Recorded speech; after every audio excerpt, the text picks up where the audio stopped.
사랑하는 미랄교회 성도 여러분, 오늘도 하나님의 말씀을 읽고 묵상하며 기도함으로 우리가 마주하는 삶의 자리에서 하나님의 말씀으로 힘을 얻고 은혜를 누리시는 복된 하루 되시기를 소망합니다. 오늘 우리에게 허락하신 하나님의 말씀은 여호수아 21장 8절에서부터 26절까지의 말씀입니다. 다 같이 살아계신 하나님의 말씀을 읽겠습니다. 이스라엘 자손이 제비를 뽑아서 주님께서 모세에게 명하신 대로 레위 사람들에게 이러한 성읍들과 목장을 주었다. 유다 자손의 지파와 시므온 자손의 지파의 몫에서 다음과 같은 성읍이 아론의 자손에게 돌아갔다. 레위 자손 가운데서도 고앗 가문에 속한 아론 자손이 첫 번째로 제비를 뽑았는데 아낙의 아버지인 아르바가 가지고 있던 기럇 아르바 곧 유다 산간 지방에 있는 헤브론과 그 주변 목장을 얻게 되었다. 그러나 성읍에 딸린 밭과 그 주변 마을은 여분네의 아들인 갈렙에게로 돌아가서 그의 차지가 되었다. 유다와 시므온 지파는 제사장 아론의 자손에게 살인자가 피할 도피성인 헤브론과 거기에 딸린 목장과 림나와 거기에 딸린 목장과 얏딜과 거기에 딸린 목장과 에스드모아와 거기에 딸린 목장과 홀론과 거기에 딸린 목장과 드빌과 거기에 딸린 목장과 아인과 거기에 딸린 목장과 유다와 거기에 딸린 목장과 베세메스와 거기에 딸린 목장 이렇게 9성읍을 주었다. 또 베냐민 지파에서는 기브온과 거기에 딸린 목장과 게바와 거기에 딸린 목장과 아나돗과 거기에 딸린 목장과 알몬과 거기에 딸린 목장 이렇게 4성읍을 그들에게 주었다. 제사장 아론 자손에게는 모두 10세의 성읍과 거기에 딸린 목장이 돌아갔다. 레위 사람들 가운데서 나머지 곧 고앗 자손 가문의 레위 사람은 에브라임 지파에게서 성읍을 몫으로 받았다. 에브라임 지파가 그들에게 준 성읍은 살인자의 도피성인 에브라임 산간 지방의 세겜과 거기에 딸린 목장과 게셀과 거기에 딸린 목장과 깁사임과 거기에 딸린 목장과 벳호론과 거기에 딸린 목장 이렇게 4성읍이다. 단 지파에서 준 것은 엘드게와 거기에 딸린 목장과 기브돈과 거기에 딸린 목장과 야알론과 거기에 딸린 목장과 가드림몬과 거기에 딸린 목장 이렇게 4성읍이다. 므낫세 반쪽 지파에서 준 것은 다하낙과 거기에 딸린 목장과 가드림몬과 거기에 딸린 목장 이렇게 2성읍이다. 고앗 자손의 나머지 가문에게는 모두 10성읍과 거기에 딸린 목장이 돌아갔다. 아멘. 오늘 본문은 레위 지파에게 주어진 성읍들에 관한 분배가 나와 있는 말씀입니다. 레위 지파는 다른 지파들과 달리 땅을 기업으로 받지는 못했습니다. 그 이유는 이스라엘 중 레위 지파는 하나님께 바쳐진 지파로 기업이 곧 하나님이시다라는 사실을 이스라엘 백성들 가운데서 상징적으로 보여주는 지파이기 때문입니다. 그렇다면 현재 모든 지파는 각각 자신들이 받은 땅이 있는 것이고 레위 지파는 다른 지파들처럼 특별히 지정된 기업이 없기에 어디에 거주하는가라는 생각이 들 수 있습니다. 그때 하나님께 바쳐진 레위 지파는 각 지파들이 받은 기업 가운데 흩어져서 살아가야 할 하나님께 바쳐진 그들만의 사명이 있었던 것입니다. 그래서 흩어져 살았던 것이죠. 여러 지파들의 기업 가운데 흩어져 성읍에 살면서 레위 지파로서 감당해야 할 사명이 무엇이 있을까요? 바로 여러 지파들이 여호와 하나님의 백성이라는 사실을 기억하게 하고 거룩한 삶을 살아가게 하는 것입니다. 이것을 신약에 알고 있듯이 바로 빛과 소금의 역할이라고 할 수 있습니다. 레위 지파는 하나님을 기업으로 하는 지파였습니다. 그러니 하나님만 바라봐야 하는 사람들이었죠. 그리고 그 하나님만 바라본다는 것은 레위 지파가 아닌 지파들로 하여금 그들의 분배받은 땅에서 정복 전쟁을 완수하는 임무가 있었고 하나님의 백성으로 거룩한 것을 구별해야 하는 그 기준점을 제공해야 했으며 하나님 앞에 제사, 즉 예배를 드릴 수 있도록 인도해야 할 의무도 있었습니다. 말 그대로 거룩한 제사장 나라로서 각 지파들이 설 수 있도록 하는 자들이 바로 레위 지파들이었죠. 그래서 성읍을 분배받는 내용을 살펴보면 제사장 가문인 아론 지파의 분배가 가장 먼저 나오는데요. 그들이 거주하는 성읍은 대부분 유다 성읍들에 거주하도록 되어 있었습니다.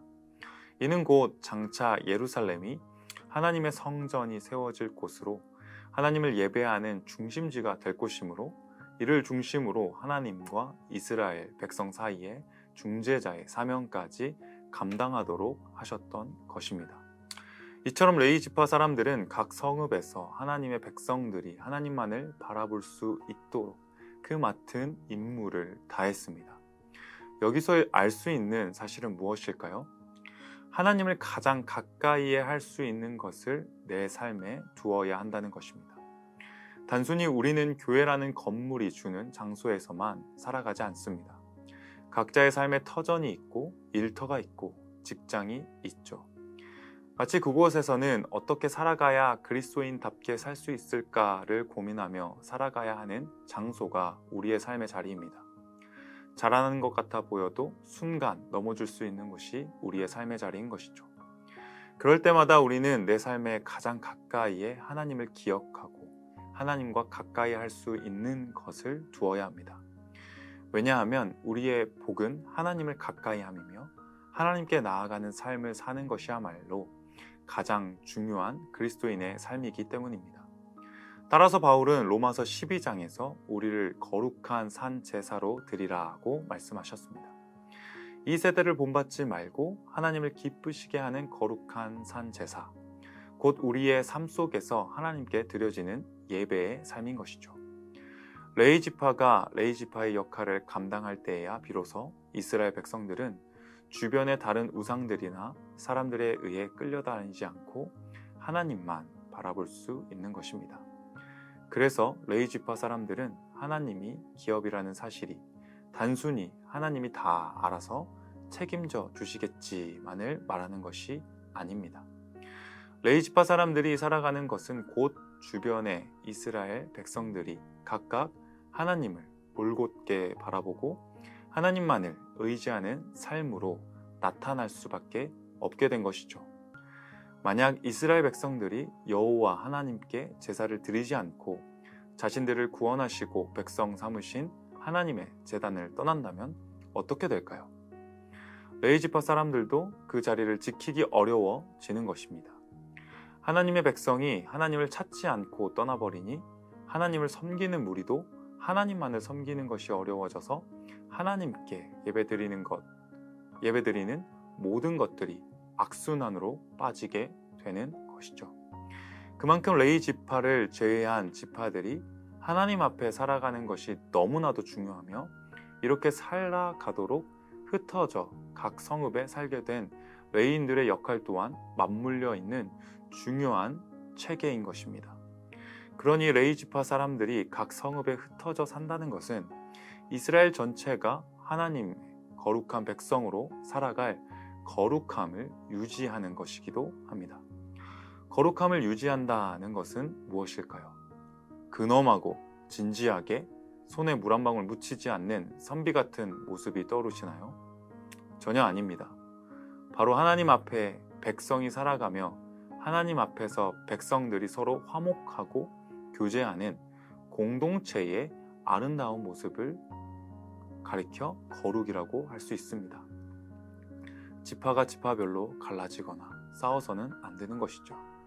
지파들은 각자의 목표가 있었습니다. 무엇일까요? 바로 자신들이 분배받은 땅을 여리고성을 무너뜨렸던 것처럼 하나님 앞에 순종함과 예배함으로 나아가야만 했습니다. 레위 지파도 마찬가지고 그런 이스라엘 지파들이 하나님 앞에 받은 정복 전쟁의 사명을 완수하기 위해 거룩함을 유지하도록 해야 했습니다. 거룩함을 유지하는 것은 하나님을 아는 것이기도 합니다. 하나님을 아는 것을 통해 하나님이 기뻐하시고 원하시는 삶이 무엇인지를 알게 되는 것이죠. 그러니 거룩함을 유지하기 위해 레위 사람들은 부지런히 하나님의 말씀을 백성들에게 가르치고 하나님의 말씀을 따라 살아갈 수 있도록 해야 했습니다. 우리 또한 마찬가지입니다. 세상의 빛과 소금으로 살아가는 그리스도인이라면 우리를 구원하신 하나님이신 예수 그리스도가 누구이신지 더욱 깊이 알아야 합니다. 하나님을 아는 지식의 풍성함을 누려야 하고 그 안에 거해야 하는 것이죠. 마지막으로 우리는 하나님의 은혜를 기억하는 삶을 살아가야 합니다. 신기하게도 레이인들의 성읍에는 도피성이 포함되어 있었습니다.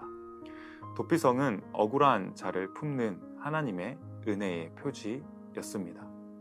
각 지파별로 흩어져 도피성이 있었다는 것은 부지 중에 죄와 죽음의 위협에 놓인 사람들을 살려주는 하나님의 자비하심과 긍휼하심을 보여주는 곳이기도 합니다.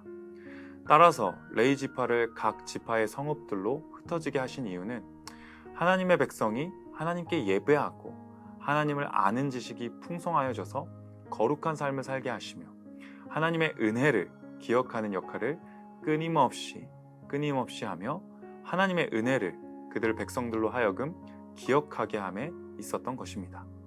어떻게 보면 우리는 우리의 삶이 과연 하나님 앞에 살 수 있을까 생각할 정도로 은혜 없이는 살아갈 수 없는 죄인임을 깨닫게 됩니다. 그럼에도 하나님께서는 우리를 하나님의 자녀로 예수 그리스도의 십자가의 보혈로 불러주셨습니다.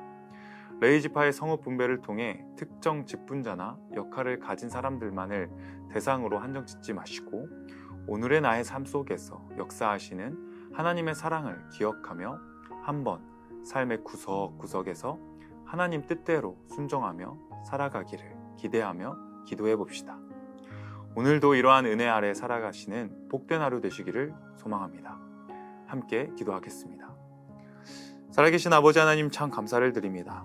레위 지파의 땅 분배를 통하여서 하나님을 알아가는 것이 너무나도 중요하며 거룩한 삶을 우리의 각자의 삶 속에서 주어진 삶의 영역에서 살아가는 것이 얼마나 하나님의 은혜를 기억하며 살아가는 것임을 알게 되었습니다. 또한 그 모든 것이 또한 하나님께서 연약한 우리를 위하여 베풀어 두신 은혜의 방편임을 또한 알게 하여 주심에 감사를 드립니다. 늘 삶 속에서 하나님을 알아가는 지식이 풍성하여지기를 소망합니다. 그리고 하나님 주님께서 베풀어 주신 우리의 삶 속에서 예수 그리스도를 닮아가기를 소망합니다. 우리의 삶의 영역 가운데 때론 힘들고 지치고 넘어질지라도 주님 손 꼭 붙잡고 살아가게 하여 주시며 주님이 주시는 힘으로 감당하고 주의 말씀을 통하여서 힘을 얻고 우리의 삶의 문제와 마주하게 하시며 그 문제를 해결하시는 주님만을 바라보며 찬양과 경배와 영광을 올려드리게 하여 주시옵소서. 오늘 살아갈 힘과 아버지 하나님께서 지혜를 주실 줄 믿사오며 감사드립니다. 이 모든 말씀 살아계신 예수님의 이름으로 기도드립니다. 아멘.